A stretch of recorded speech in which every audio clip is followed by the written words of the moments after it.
Hello and welcome to my YouTube channel. इस video में मैं आपको पढ़ाऊंगी मांग का सिद्धांत।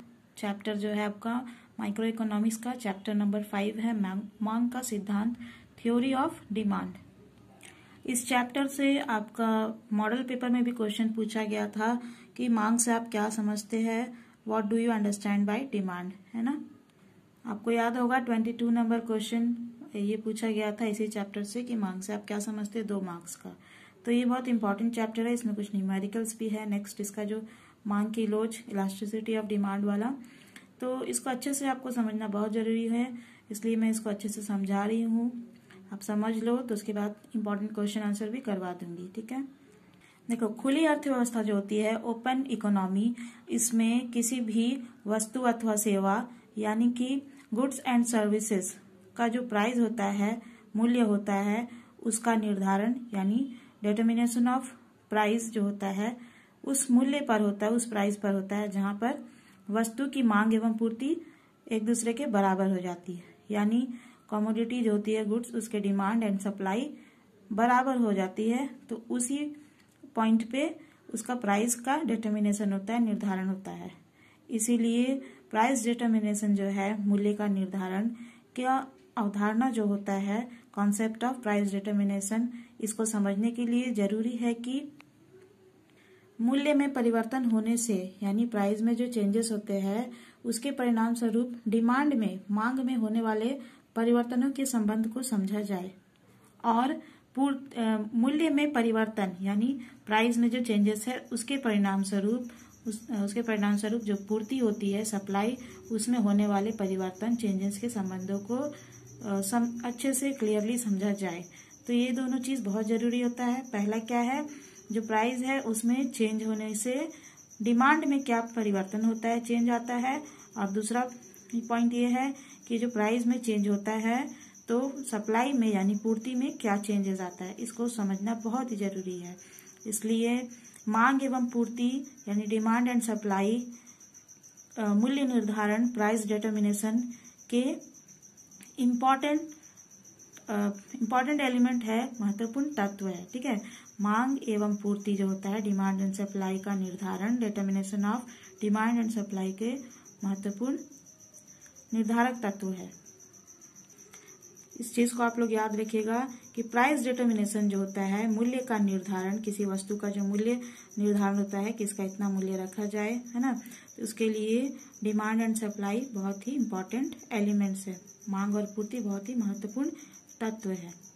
अर्थशास्त्र में, इकोनॉमी में मांग एवं पूर्ति यानी डिमांड एंड सप्लाई का संबंध का इम्पोर्टेंस यानी महत्वता को स्पष्ट करते हुए पेंसन ने लिखा है। पेंसन कौन है, समझ लीजिए।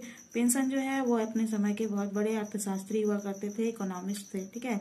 उन्होंने डिमांड एंड सप्लाई के बीच में रिलेशन यानी मांग और पूर्ति के बीच में जो संबंध है, रिश्ता है, इसकी इम्पोर्टेंस को स्पष्ट करते हुए लिखा था कि किसी तोते को अगर हर एक प्रश्न के उत्तर में पूर्ति एवं मांग कहना सिखला दिया जाए यानी डिमांड एंड सप्लाई कहना सिखला दिया जाए तो वो एक अच्छा अर्थशास्त्री हो जाएगा, यानी एक अच्छा इकोनॉमिस्ट हो जाएगा। देखिए, जैसे तोता मीठू मीठू बोलता है ना, वैसे ही पेंसन ने तोता का तुलना करते हुए कहा था कि अगर किसी तोता को भी मांग पूर्ति कहना सिखला दे यानी डिमांड एंड सप्लाई कहना हर एक चीज में सिखा दे तो वो एक अच्छा इकोनॉमिस्ट, अर्थशास्त्री बन जाएगा। तो आप समझ सकते हैं कि इकोनॉमिक्स में, अर्थशास्त्र में मांग और पूर्ति जो 2 शब्द है, छोटे छोटे शब्द है, लेकिन इनकी कितनी महत्वता है, कितना इम्पोर्टेंस है। सो डिमांड एंड सप्लाई अगर आप समझ जाते हो तो आपको इकोनॉमिक्स समझने में बहुत ही आसानी होगी, ठीक है। अब हम यहाँ पे मांग के सिद्धांत यानी थ्योरी ऑफ डिमांड जो है उसको अच्छे से, इसके कॉन्सेप्ट को समझेंगे, ठीक है। साधारण बोलचाल की भाषा में यानी जो रोजमर्रा की हमारी बातचीत होती है उसमें आवश्यकता यानी नीड और मांग यानी डिमांड में अंतर नहीं किया जा सकता है, ठीक है। लेकिन अर्थशास्त्र में, इकोनॉमी में इच्छा, देखो यहाँ मैंने लिखा है ना, इच्छा यानी डिजायर, आवश्यकता यानी नीड और मांग डिमांड, इन तीनों को अलग अलग रूप में समझा जाता है, ठीक है। यानी जनरली हम लोग जो बातचीत करते हैं उसमें इच्छा, आवश्यकता, मांग में उतना डिफरेंस नहीं समझते हैं लोग, है ना। तीनों वर्ड को लगभग समान मानते हैं, लेकिन अर्थशास्त्र में इन तीनों शब्दों का अलग अलग अर्थ है। इच्छा अलग है, डिजायर, आवश्यकता यानी नीड भी अलग है, और मांग, डिमांड भी अलग है, ठीक है। एक्चुअली वास्तव में इच्छा जो है, डिजायर, वो मांग की, डिमांड की जननी है। यानी मांग के लिए इच्छा का होना बहुत जरूरी है, ठीक है। इच्छा से ही मांग होता है, उत्पन्न होता है, ठीक है। पहले इच्छा होता है तब मांग होता है। हाँ, तो इच्छा जो है वो मांग की जननी है ना। यानी कि मान लो अगर इच्छा माँ है तो मांग जो है, डिमांड, वो उसका बच्चा है, ठीक है। तो जब तक इच्छा जो माँ नहीं रहेगी तो बच्चा नहीं होगा, ठीक है। तो जो इस डिजायर है वो डिमांड की जननी है, यानी माँ है। Desire is mother of demand. Clear है। तो सबसे पहले किसी मांग को उत्पन्न होने के लिए, मांग के लिए सबसे पहले इच्छा का होना बहुत जरूरी है। जब तक डिजायर नहीं होगा तब तक मांग नहीं होगा। तो सबसे पहले किसी भी वस्तु या सेवा यानी गुड्स एंड सर्विसेज के लिए डिजायर होती है, इच्छा होती है, ठीक है। फिर वही इच्छा जो है आवश्यकता में बदल जाती है, नीड में, जरूरत बन जाती है। पहले इच्छा होती है किसी चीज की, उसके बाद वो जरूरत बन जाती है, नीड बन जाती है। और जब जरूरत बन जाती है तब ये जरूरत मांग का रूप ले लेती है, डिमांड बन जाती है, ठीक है। तो सबसे पहले इच्छा होती है उपभोक्ता में, कंज्यूमर में, डिजायर होती है, फिर जाके वो डिजायर जो है वो जरूरत बन जाती है, आवश्यकता बन जाती है, नीड बन जाती है, और फिर यही नीड जो है मांग का रूप ले लेती है, डिमांड बन जाती है, ठीक है। ये बात तो है कि मांग के लिए इच्छा का होना बहुत जरूरी है, लेकिन अगर सिर्फ इच्छा हो तो ये मांग नहीं बन सकती। क्यों?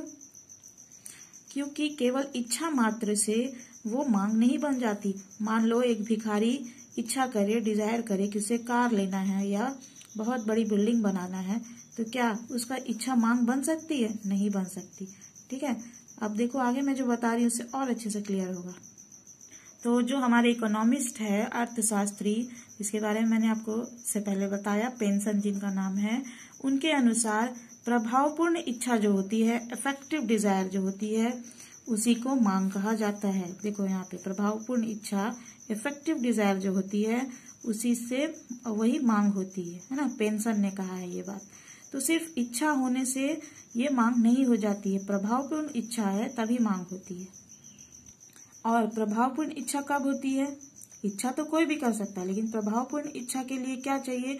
दो जरूरी चीजें हैं, दो जरूरी बातें हैं इफेक्टिव डिजायर के लिए। क्या क्या? पहला तो है साधन या क्रय शक्ति, यानी रिसोर्सेस और परचेजिंग पावर। अब देखो इसमें यहाँ पे परचेजिंग पावर या फिर रिसोर्सेस का मतलब हो गया सीधा सीधा मनी, ठीक है। क्योंकि जब तक पैसा नहीं होगा हम लोग किसी गुड्स एंड सर्विसेज को कंज्यूम नहीं कर सकते हैं, क्योंकि हर चीज का एक कीमत होता है, जिसके लिए मनी, जिसे इकोनॉमी में साधन या क्रय शक्ति, रिसोर्सेस और परचेजिंग पावर भी कहते हैं। तो सबसे पहले प्रभावपूर्ण इच्छा के लिए, इफेक्टिव डिजायर के लिए पैसा होना जरूरी है, रिसोर्सेस और परचेजिंग पावर। और दूसरा चीज है साधनों को व्यय करने की इच्छा शक्ति, willingness to spend the means. यानी केवल पैसा होने से नहीं हो जाएगा, पैसा को खर्चा करना का जो इच्छा शक्ति होता है, विल पावर होता है, willingness to spend the means, ये भी होना बहुत जरूरी है। चलो एक एग्जाम्पल से समझाती हूँ, ठीक है। जैसा कि पेंसन ने कहा है, प्रभावपूर्ण इच्छा को ही मांग कहा जाता है, ठीक है। तो प्रभावपूर्ण इच्छा के लिए दो चीज मैंने अभी बताया आपको, क्या क्या जरूरी है, पैसा और पैसा खर्च करने का पावर होना चाहिए, है ना। मान लो अगर सिर्फ इच्छा हो, साधन हो, है ना, केवल साधन है यानी पैसा है किसी उपभोक्ता के पास, कंज्यूमर के पास, लेकिन अगर उसको खर्च करने का इच्छा शक्ति नहीं है, willingness to spend the means नहीं है, तो क्या होगा? वो डिमांड नहीं बन पाएगा, वो प्रभावपूर्ण इच्छा नहीं होगा, है ना।